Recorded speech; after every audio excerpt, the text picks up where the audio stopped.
Recién regresado de China, el dictador entusiasmado Putin inicia una nueva etapa de la guerra contra Ucrania. El periódico The Times informa que el principal edificio gubernamental de Kiev fue atacado durante la conclusión de la cumbre del líder ruso con Xi Jinping y Kim Jong-un en Pekín. Y su característica arrogancia se vuelve cada vez más evidente. Pero el presidente estadounidense Donald Trump, quien prometió terminar la guerra en 24 horas, no pudo y ya difícilmente podrá hacer algo frente a la audacia de Putin. Como señalan los analistas occidentales, Trump cometió un gran error con respecto a Putin. La fe del presidente de Estados Unidos, Donald Trump, en que podría convencer al dictador del Kremlin, Putin, de firmar un acuerdo de paz solo por la fuerza de su personalidad, fue en el mejor de los casos excesivamente halagadora para él mismo y para los ciudadanos. En la práctica, Putin solo recibió de Xi Jinping el apoyo a su guerra contra Ucrania y la garantía de que Pekín no permitirá que Moscú pierda en este conflicto. Bueno, y Trump solo amenaza con nuevas sanciones que al parecer nunca se harán realidad. Me llamo Alexei Pechi, hoy es 9 de septiembre, vamos a discutir este tema juntos. En particular, ¿qué recibió Putin de Xi Jinping? ¿Por qué se volvió más confiado? ¿Y por qué está comenzando una nueva etapa de la guerra contra Ucrania? Pero antes de que empecemos, quiero recordarles que en este canal de YouTube salen todos los días varios reportajes analíticos de noticias para que estén al tanto de absolutamente todas las novedades. Por eso les recomiendo suscribirse a este canal de YouTube y darle like a este video. También suscríbanse a mi canal de Telegram Pechi News, el enlace está en la descripción. Entonces el presidente de Rusia, Vladimir Putin, acaba de terminar su viaje a Pekín, dirigido a fortalecer la confianza y reunirse con el presidente Xi Jinping. ¿Cuándo Moscú inició su ataque aéreo más grande de toda la guerra contra Ucrania? El domingo, mientras las armas antiaéreas de Kiev intentaban hacer frente a oleadas de drones y misiles rusos y solo los drones eran más de 800, el principal edificio gubernamental, el Gabinete de Ministros, fue atacado, lo que provocó un incendio en los pisos superiores. Este fue el primer caso desde la invasión a gran escala de Rusia en 2022 en que un edificio gubernamental ucraniano fue atacado. Los partidarios de la línea dura en Moscú llevan mucho tiempo instando al Kremlin a atacar los llamados centros de toma de decisiones en Ucrania. En noviembre, Vladimir Putin advirtió que podrían ser objetivo de misiles rusos. Pero hasta que Donald Trump no entró a la Casa Blanca, Vladimir Putin entendía que con cada nueva ola de escalada, Estados Unidos entregaba a Ucrania armas cada vez más poderosas. Ahora se puede atacar Ucrania sin freno. De todos modos, Estados Unidos no responderá. Y, como escribe hoy The Times, aunque sigue sin estar claro si el edificio fue alcanzado directamente o por los restos del misil del dron, surge la tentación de ver el incendio en el Gabinete de Ministros, que destruyó las oficinas gubernamentales ucranianas, como símbolo de una nueva etapa de la guerra de Rusia contra Ucrania, aunque nunca le faltó confianza en sí mismo. La arrogancia característica de Vladimir Putin se intensificó notablemente después de su regreso de Pekín, donde, según él, la relación de Rusia con China está en un nivel sin precedentes de alto. Vladimir Putin, Xi Jinping y los norcoreanos. El dictador coreano Kim Jong-un también participó en un gran desfile militar en la capital china. Esta fue la primera reunión de los líderes de China, Rusia y Corea del Norte desde el inicio de la Guerra Fría. Vladimir Putin fue colocado a la derecha de Xi Jinping para resaltar, según analistas, su relación especial. Aunque China, a diferencia de Corea del Norte, no ha enviado tropas a Ucrania, apoya diplomáticamente al Kremlin y desafía a Occidente.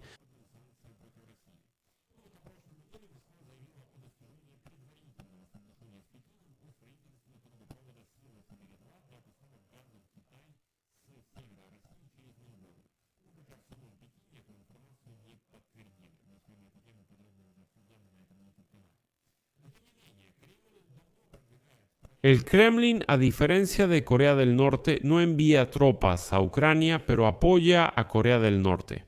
China también planea reabrir su mercado interno de bonos para las grandes empresas rusas por primera vez desde el inicio de la guerra a gran escala de Rusia contra Ucrania.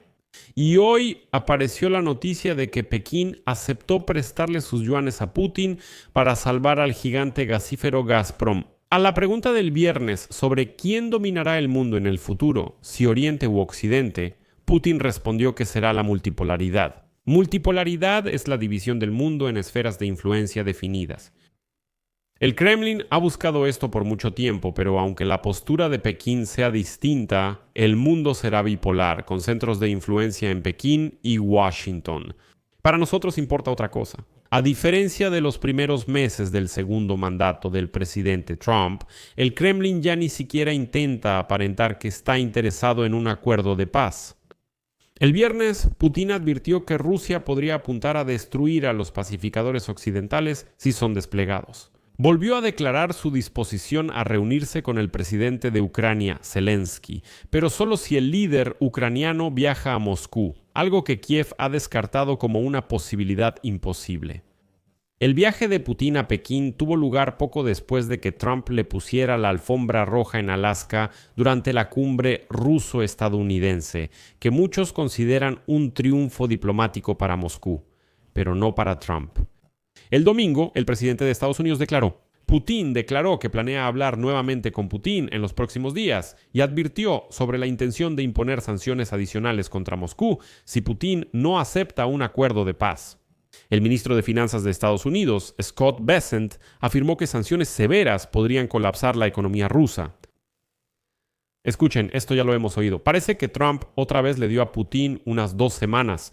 Sin embargo, el portavoz del Kremlin, Dmitry Peskov, declaró el lunes que las sanciones no harán que Rusia abandone la guerra.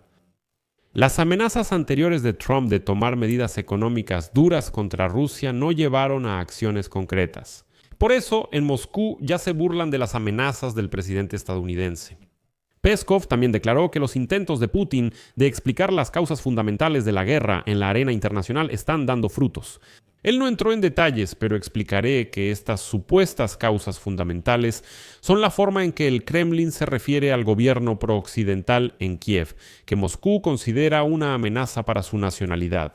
El lunes, el canciller de Alemania, Friedrich Merz, advirtió que el plan imperialista de Putin no terminará con la conquista de Ucrania, sino que más bien será solo el comienzo.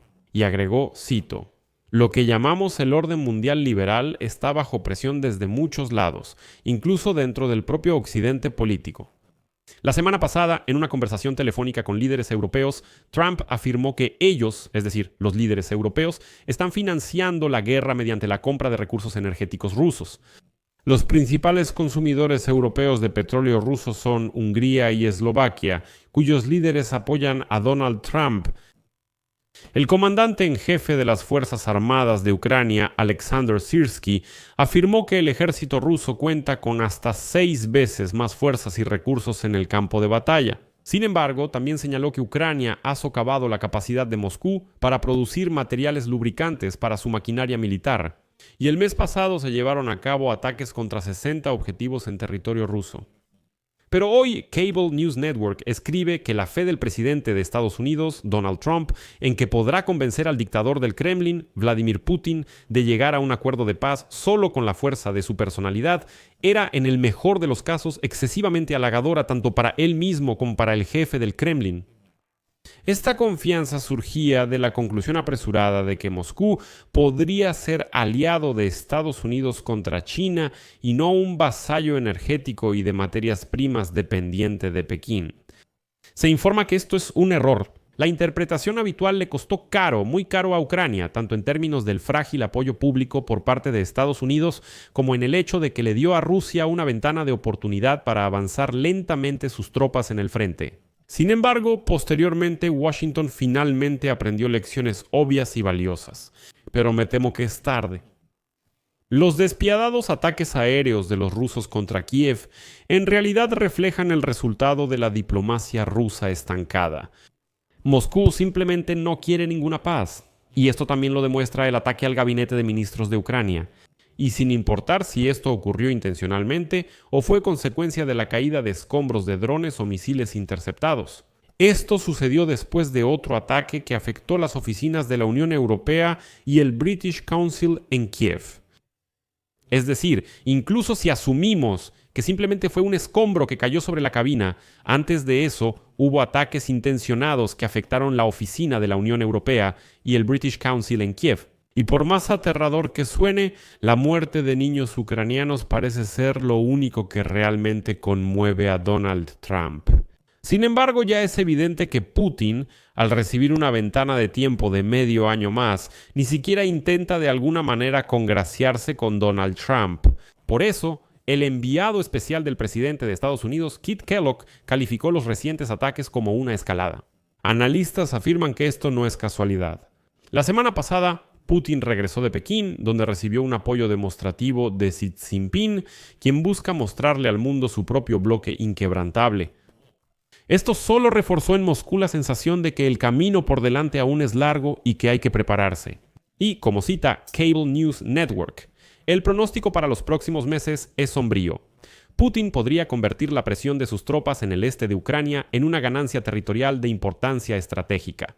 Trump probablemente se enfrentará a la dificultad de idear una respuesta económica lo suficientemente dolorosa para Moscú como para cambiar su rumbo, pero lo suficientemente suave como para mantener abiertos los canales diplomáticos. Pero, ¿sabe? Para mí eso es simplemente imposible de lograr. Bueno, en parte por la forma de pensar confusa del propio Trump, que quiere golpear pero al mismo tiempo no quiere hacerlo. Pero lo principal es que Putin simplemente no quiere ninguna paz, no quiere. Y por eso, los últimos 8 meses de la presidencia de Trump fueron desperdiciados por el presidente de Estados Unidos en cuanto a la preparación para la supervivencia de Ucrania y la garantía de la seguridad europea. El acercamiento inútil con Moscú y el debilitamiento de la alianza transatlántica que Washington aún necesitará en el futuro solo empeoraron la situación, pero le dieron una lección invaluable a la nueva administración de Trump. Por eso ahora ni siquiera Trump puede tener ninguna ilusión. Y si aún así siguen teniendo ilusiones, ya no sé qué podría abrirle los ojos al presidente estadounidense. Aquí voy a dejar puntos suspensivos. Escriban su opinión y sus conclusiones en los comentarios debajo de este video. Suscríbanse al canal, activen la campanita y no olviden dejar su like. Eso es todo. Cuídense. Hasta luego a todos.